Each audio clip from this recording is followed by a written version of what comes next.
Welcome back to Creation and Elevation. So I know this topic really isn't a life lesson, but I feel like it is something that we need to talk about. It's time management. So one goal that I had a few years ago for my self-improvement was to learn how to manage my time. And this is still something that I'm learning how to do now. Our time is limited, so it's like we're never gonna have enough time because our time on this earth is always going to be limited. So it's really how we spend that time. Anyways, let's get back into the topic. So time management. Time is always something that we try to get a hold of. We try to fit all the things we see as important or a task that we feel we need to complete.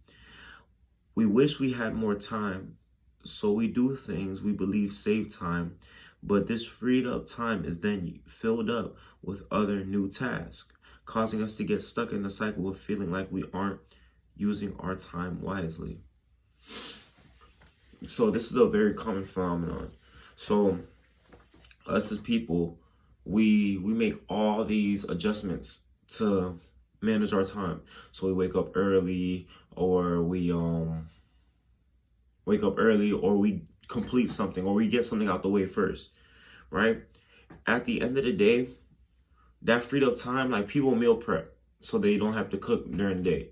But then with that time that they have now, where they don't have to focus on cooking meals throughout the week, they put that attention into something else. The problem is, when we do make that time for ourselves, we don't sit down and enjoy that time.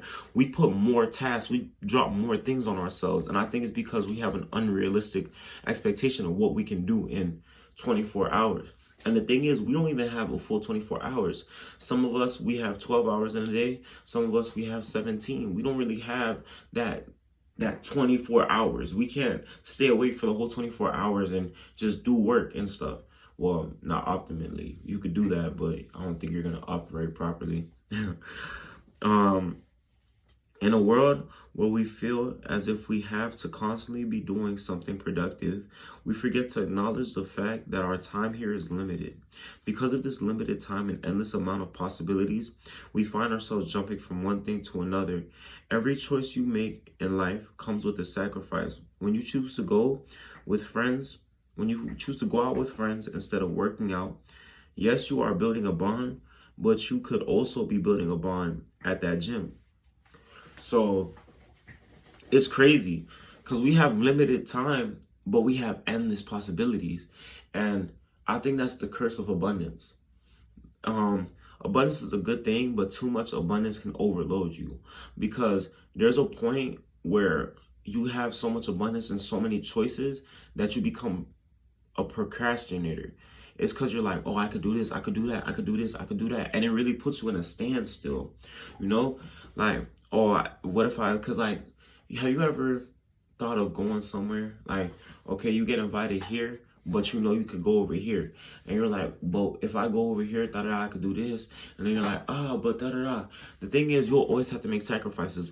When you go out and you do certain things, you're making sacrifices with your time. For my adults, you can either sacrifice spending time with your child, or you can work on that project that you need to work on or finish that work. It really depends on what you prioritize and what you see as the top priority. And that's what I feel like we should aim for. In life, we're not going to get everything done, but the best thing to get done is our top priorities. The things that are